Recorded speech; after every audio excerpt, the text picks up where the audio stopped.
आपको क्या लग रहा है कि क्योंकि पाकिस्तान में भी अब बहुत से लोग कह रहे हैं, मतलब मेरे अलावा बहुत से लोग कह रहे हैं कि जी हमें जो है वो मोदी जी जैसा प्राइम मिनिस्टर चाहिए।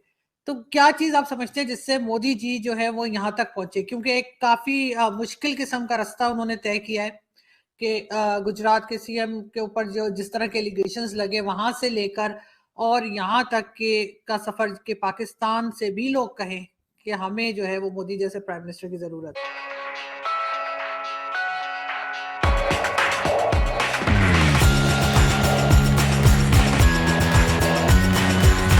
अगर आपको अपील करता है तो बस अच्छा होता है। लेकिन सर अ, सर साथ-साथ हम अगर बात करें थोड़ा कि इंडियन रेलवे की बात की जा रही है कि जी गिनेस बुक में नाम गया है। तो सर क्या देख रहे हैं आप? साथ-साथ जो आपके प्राइम मिनिस्टर हैं, उनकी भी बड़ी तारीफ़ें हो रही हैं। कभी ऑस्ट्रेलिया के प्राइम मिनिस्टर उठ के तारीफ़ कर रहे हैं और कभी कहीं के। तो एक तो हम रेलवे पे आपसे जो है वो समझना चाहेंगे कि क्या कैसा लग रहा है और किस तरह से ये हुआ। लेकिन सर साथ-साथ आपको क्या लग रहा है कि क्योंकि पाकिस्तान में भी अब बहुत से लोग कह रहे हैं, मतलब मेरे अलावा बहुत से लोग कह रहे हैं कि जी हमें जो है वो मोदी जी जैसा प्राइम मिनिस्टर चाहिए। तो क्या चीज़ आप समझते हैं जिससे मोदी जी जो है वो यहाँ तक पहुँचे? क्योंकि एक काफ़ी मुश्किल किस्म का रास्ता उन्होंने तय किया है कि गुजरात के सीएम के ऊपर जो जिस तरह के एलिगेशंस लगे वहाँ से लेकर और यहाँ तक के का सफ़र कि पाकिस्तान से भी लोग कहें कि हमें जो है वो मोदी जैसे प्राइम मिनिस्टर की ज़रूरत है। देखिए आरजू जी, बड़ा इंपॉर्टेंट सवाल पूछा आपने। शुरुआत करते देखिए, अगर इंडियन रेलवे से शुरुआत करते हैं। इंडियन रेलवे, अभी मैं आपको सच बताऊं, मतलब ज़रा टेक्निकलिटीज में नहीं जाएंगे, but it is transforming under Ashwini Vaishnaw and under the leadership prime minister Modi. एक बार अश्विनी वैष्णव जी ने कहा था, बोला था कि भाई मैं एक प्लेटफॉर्म का कुछ नक्शा लेके मोदी जी के पास दिन में बुलाया था। उन्होंने प्रेजेंटेशन दी तो उन्होंने कहा कि नहीं, ये ठीक है पर इसमें इम्प्रूवमेंट करो। तो कह रहे, फिर रात को 1 बजे 12 बजे रात काफी देर से फोन आया मोदी जी का। बोले कि भाई अभी के लिए तो ये ठीक है, मैं 50 साल आगे क्या चलेगा वो लाओ मेरे पास। तो इसमें कहीं ना कहीं 50 साल का विजन है। जैसे एक हमारे पास करीब 9,000 स्टेशन है इंडिया में। मैं रेलवे पे आता हूँ तो उन्होंने कहा कि भाई अभी जैसे रेलवे स्टेशन में एक ऐसा जोन बनाओ जिसमें रेलवे के लोग भी जा सके, जो ट्रैवल करे, और जो शहर के बाहर से लोग आए वो भी जा सके। तो railway station should become also like entertainment zone. मतलब ये नहीं कि जो जो जिसको ट्रेन में जाना उसके लिए ही सब चीजें, ताकि शहर से भी बाहर से लोग आ सके। कह रहा जो आपने नक्शा बनाया है अश्विनी जी, बड़ा अच्छा है, अभी के लिए अच्छा है, पर 50 साल डाउन द लाइन ये नहीं चलेगा, तो 50 साल आगे का विजन लेके आएगी। ये पहली विशेषता मोदी जी में है, वो हमेशा 50 साल आगे का सोचते, 50 साल आगे की विजन की बातें करते। वो अपने मिनिस्टरों से इम्प्लीमेंट करवाते और उनसे वो लिटरली उनसे बहुत मेहनत कराते, क्योंकि he is not happy. Is a very difficult task master to work for. मतलब ये दुनिया में बड़े बड़े सीईओ का नाम वगैरह मैं कहता हूँ उनके सामने तो मोदी जी तो खैर उनसे काफी आगे। It's not easy to work and satisfy prime minister Modi. अगर आप एक बार डॉक्टर जयशंकर का बयान देखिए, उन्होंने कहा यार 5-6 दिनों को, बड़ा फेमस है उनका वीडियो, 5-6 दिनों में इतनी मीटिंग है कि इतने टूर के पूरे टाइम जहाज में सोए, जहाज में तैयार हुए, फिर किया, जी, और मैंने फिर देखा वो। दिल्ली आए।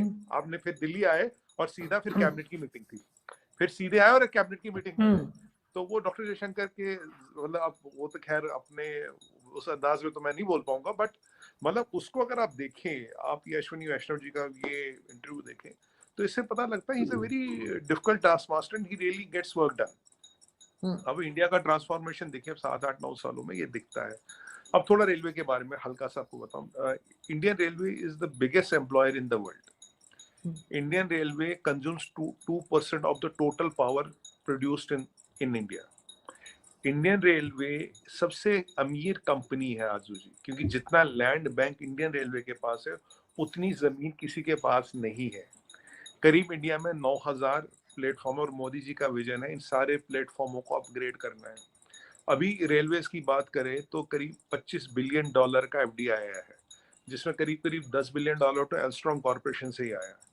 अभी यहाँ कोई डीजल इंजन नहीं चलता, कोई स्टीम इंजन नहीं चलता। हाँ, कोई मतलब वो विंटेज ट्रैक्स पे कुछ स्टीम टीम चलाते, बट वैसे कोई इंजन नहीं चलता। सारा इलेक्ट्रिफिकेशन हो गया, ऑलमोस्ट 99% इलेक्ट्रिफिकेशन हो गया, सारे इलेक्ट्रिक इंजन चलते हैं। आज हम करीब अफ्रीकन कंट्रीज को 472 इंजन एक्सपोर्ट कर रहे हैं। वी आर फ्रॉम, एक टाइम ऐसा था कि हम कुछ मतलब मोदी जी से पहले कुछ ऐसी कंपनियां थी जो डीजल इंजन केवल भारत के लिए बनाती थी, आपको पता है।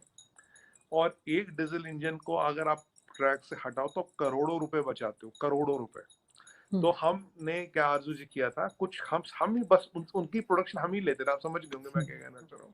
अब बहुत से लोगों की दुकानें बंद होगी, आज हम एक्सपोर्टर हैं। आज जो हमारी आज अमेरिका की बात करें, आप कनाडा की बात करें, जो वहाँ मेट्रो ट्रेन चलती है उसके कंपोनेंट इंडिया से बन के जाते हैं, उसके डब्बे इंडिया से बन के जाते हैं। हम आज हाइड्रोजन टेक्नोलॉजी पे ट्रेन बनाने वाले हम पहला देश है। हमारी वंदे भारत, जिसे मैं सेमी बुलेट ट्रेन कहूंगा क्योंकि उसकी स्पीड बहुत बढ़िया, ऑलमोस्ट सेमी बुलेट ट्रेन। अब by next year and we'll be exporting Vande Bharat platforms to the whole world. हमने एक सिस्टम बनाया कॉल्ड कवच। कवच इज अ जो सिस्टम है, जो सिग्नलिंग का सिस्टम है, जिसमें कभी एक्सीडेंट नहीं होता। कवच की डिमांड हमारे पास करीब करीब 40 कंट्रियों से आई है कि जो हमारा जो सिग्नल सिस्टम है वो मैनेज कर रहे हैं। बांग्लादेश के रेलवेज को, काफी कंट्रीज के रेलवे को और उनके आईटी इंफ्रास्ट्रक्चर को हम रिवैम्प कर रहे हैं, उनकी ट्रेनिंग करा रहे हैं। तो ये इंडियन रेलवे के कुछ लैंडमार्क्स है। सबसे बड़ा रेल नेटवर्क दुनिया का यहाँ है। डेडिकेटेड फ्रेट कॉरिडोर्स बना रहे हैं, डेडिकेटेड ट्रांसपोर्ट कॉरिडोर्स बना रहे हैं, कुछ चालू हुए, कुछ चालू हो रहे हैं। Metre gauge to broad gauge conversion almost सारा सारा हो गया है। और बहुत जल्दी, अभी भी प्राइम मिनिस्टर मोदी ने 2 वंदे भारत, आप शायद आपसे बात की थी, तो 2 वंदे भारत उन्होंने फ्लैग की थी। तो वंदे भारत की जो डिमांड है बढ़ती जा रही, कंप्लीट रिवैम्पिंग ऑफ हो रहा है रेलवे। और रेलवे में क्या हो रहा है, एक पीपीपी मॉडल, मतलब जिसमें पब्लिक प्राइवेट पार्टिसिपेशन होती है। रेलवे स्टेशनों को एक क्या हो रहा है आरजू जी, रेलवे के पास लैंड है, रेलवे प्राइम जगह पे है। एक नए स्तर के रेलवे स्टेशन जिनका मुकाबला आप एयरपोर्ट से कर सकते हैं, जैसे दिल्ली एयरपोर्ट है, वैसे उस लेवल के रेलवे स्टेशन बन रहे हैं। उसमें अंदर शॉपिंग मॉल भी है, उसमें एंटरटेनमेंट भी, उसमें ट्रेन भी है, उसमें होटल भी, उसमें ऑफिस भी है, उसमें कमर्शियल स्पेस भी, उसमें एंटरटेनमेंट जोन भी। और ऐसे बनाया जा रहा है वो, उसमें जो रेलवे के अंदर के लोग हैं उनको भी एक्सेस होगा, जो बाहर शहर के लोग हैं उनको भी एक्सेस होगा भी हो सकते हैं उनसे। लेकिन पाकिस्तान में अगर नरेंद्र मोदी जी, जो कि इंडिया के प्राइम मिनिस्टर हैं और ऐसे प्राइम मिनिस्टर हैं जिनके पीछे सब लोग यहाँ पे पड़े रहते थे, अगर वो तारीफें करना शुरू हो गए तो वो मैं समझना चाह रही हूँ कि आपके ख्याल से एज एन इंडियन आपको क्या लगता है कि क्या चीज डिफरेंट है मोदी जी में जो पहले प्राइम मिनिस्टर्स थे उनसे? देखिए, सबसे पहली बात है, एक कहावत है हमारे यहाँ, सत्यमेव जयते, सत्य हमेशा जीतता है। सत्यम शिवम सुंदरम, शिव ही सत्य है, सत्य ही शिव है। कारण क्या है आरजू जी, देखिए अब मोदी जी की ग्लोबल रेटिंग देखिए, इनकी रेटिंग जो बाइडेन से ऊपर आती है अमेरिकन सर्वेज में, जहाँ ये नंबर 1 आते हैं। सबसे ज्यादा अप्रूवल रेटिंग अभी मोदी जी का ग्लोबल सर्वेज में। अमेरिकन सर्वेज में American people rate him more than Joe Biden. इनका रेटिंग नंबर 1 है विद 78% अप्रूवल रेटिंग, और जो बाइडेन नंबर 10 पे आते। अमेरिकन लोग, अमेरिकन कंपनी, अमेरिकन सर्वे, ये हमने कुछ नहीं किया। इनको इनकी मित्रता, इनकी कूटनीतिक शक्ति, इनकी इकोनॉमिक समझ बूझ की तारीफ हर कोई करता है। अब देखिए, आप जानते हैं कि ये जब छोटे थे तो एक बड़े छोटे और मध्यम वर्गीय परिवार से आते, middle class, lower middle class family से आए। प्लेटफॉर्म पे इन्होंने चाय भी बेची और इन्हें गर्व है उस चीज का, मतलब ये कोई ऐसी बात नहीं है। वहां से इन्होंने संघ को ज्वाइन किया, ये पहले स्वयंसेवक रहे, प्रचारक का जीवन व्यतीत किया। फिर इन्होंने करीब 15 एक साल इन्होंने संघ में लगाए। फिर ये 15 साल रहे करीब गुजरात के मुख्यमंत्री, और अब करीब 10 साल हो गए प्रधानमंत्री। अगर इनका ऑर्गेनाइजेशनल बैकग्राउंड देखे, प्रचारक का ऑर्गेनाइजेशनल रोल्स, सीएम का रोल, और ये आपका सीएम का रोल और पीएम का रोल, तो ये करीब करीब 55 से 60, 50 से 55 साल का बायोडाटा आता है, जहां इन्होंने pracharak, organisation roles, various organisation roles within BJP, Gujarat CM, then PM. इतना पावरफुल, इतना शक्तिशाली बायोडाटा किसी का नहीं है भारत में। इन्होंने हर लेवल पे काम किया। ये बस में गए, ये टांगे पे बैठ के गए, इनके पास बस का किराया नहीं था। एक बार कह रहे थे कि मैं प्रचारक था, मैं कहीं उतरा तो कोई मुझे लेने आया नहीं, अब मेरे पास जेब में पैसे होते नहीं थे तो मैं स्टेशन पे बैठा रहा। उसको लगा कि भाई वो आगे होंगे, पहुंच जाएंगे, कह रहा कि मैं पहुंचा नहीं क्योंकि मेरे पास पैसे थे नहीं। रहते भी किसी के यहाँ थे, खाते भी किसी के घर में, जहाँ रहने की सुविधा थी वहां थी। कह रहे जब मैं वहां पहुंचा नहीं, वो 3-4 घंटे बाद वो आ गया स्टेशन पे देखने की, भाई कहीं वही तो नहीं। कह रहा मैं वहीं बैठा रहा। कह रहे मेरे पास पैसे नहीं थे, मैं पैसे होते ही नहीं थे मेरे पास, खैर अब भी मैं पैसे जेब में नहीं रखता। आप सर जानते हैं तोशा गुजरात, खाना के लिए भी, सर तोशा खाना के लिए भी बहुत तारीफ की जा रही है मोदी जी की।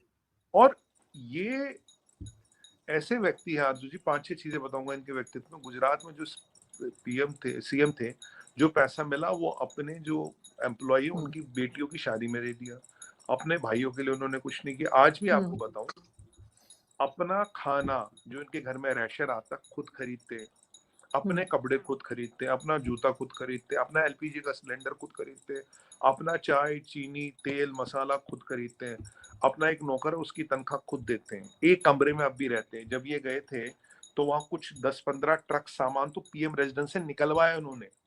कह रहा मुझे सामान का करना कि अब भी एक कमरे में रहते, उसमें कई सारे कमरे, बहुत बड़ा यहाँ था, मैं अंदर नहीं गया, पर जो मैंने लोगों से सुना बहुत बड़ा, मतलब आप मान लीजिए किला है वो, पर एक कमरे में रहते हैं, अपने चाय पानी सबका पैसा खुद देते हैं, कपड़े खुद पहनते हैं। अब इनका कैरेक्टर और एंड इज नॉट करप्टेबल, इनका character is impeccable, is not करप्टेबल।